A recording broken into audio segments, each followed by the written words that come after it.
बिहार विधानसभा चुनाव 2025 के अंतिम चरण के बाद मतगणना का दिन करीब आते ही सियासी बयानबाजी तेज हो गई है। महागठबंधन के चेहरे तेजस्वी यादव ने 18 नवंबर को शपथ ग्रहण वाले हालिया दावों पर एनडीए नेताओं ने तीखा पलटवार किया है। नमस्कार, मैं ज्योति चौहान और आप देख रहे हैं भारत की बात। बिहार विधानसभा चुनाव 2025 के अंतिम चरण के बाद मतगणना का दिन करीब आते ही सियासी बयानबाजी तेज हो गई है और अब सबकी निगाहें 14 नवंबर पर टिकी है, यानी जिस दिन मतगणना होगी और ये तय होगा कि बिहार की सत्ता की चाबी किसके हाथ लगेगी।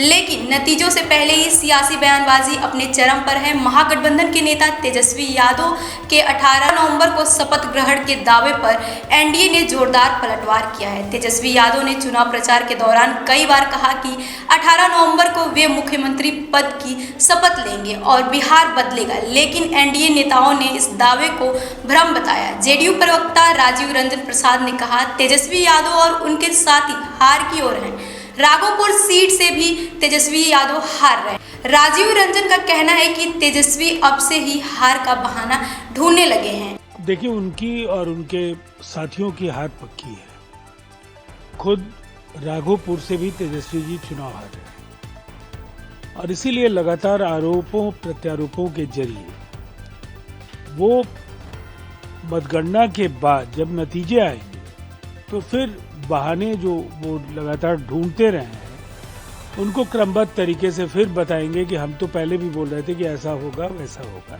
वहीं भाजपा सांसद राजीव प्रताप रूडी ने दावा किया कि 17 में से 13 एग्जिट पोल ने एनडीए की सरकार बनाने का अनुमान जताया। उन्होंने कहा कि यह चुनाव विकास बनाम भ्रम की लड़ाई थी और जनता ने मोदी और नीतीश के काम पर भरोसा किया है। अब बात करते हैं राघोपुर सीट की। यह लालू परिवार का पारंपरिक गढ़ माना जाता है। यहाँ से तेजस्वी यादव मैदान में हैं, जबकि एनडीए की ओर से सतीश यादव एक बार फिर उन्हें चुनौती दे रहे हैं। 2010 में सतीश यादव ने राबड़ी देवी को 13,000 वोटों से हराया था। फिर 2015 और 2020 में दोनों बार तेजस्वी ने वापसी की। 2020 में उन्होंने सतीश को 38,000 वोटों से मात दी। अब 2025 में वही मुकाबला दोबारा दोहराया जा रहा है। एनडीए का कहना है कि इस बार ग्रामीण इलाकों में महिलाओं और कुर्मी वोटरों का समर्थन उनके पक्ष में है, जबकि जनसुराज पार्टी के उम्मीदवार चंचल कुमार वोटों का बिखराव कर सकते हैं। तेजस्वी यादव कहते हैं कि 18 नवंबर को वे मुख्यमंत्री की शपथ लेंगे। वहीं भाजपा नेता अजय आलोक ने चुटकी लेते हुए कहा, तेजस्वी को शपथ तो लेनी चाहिए, लेकिन गलतियों और भ्रष्टाचार से तौबा की।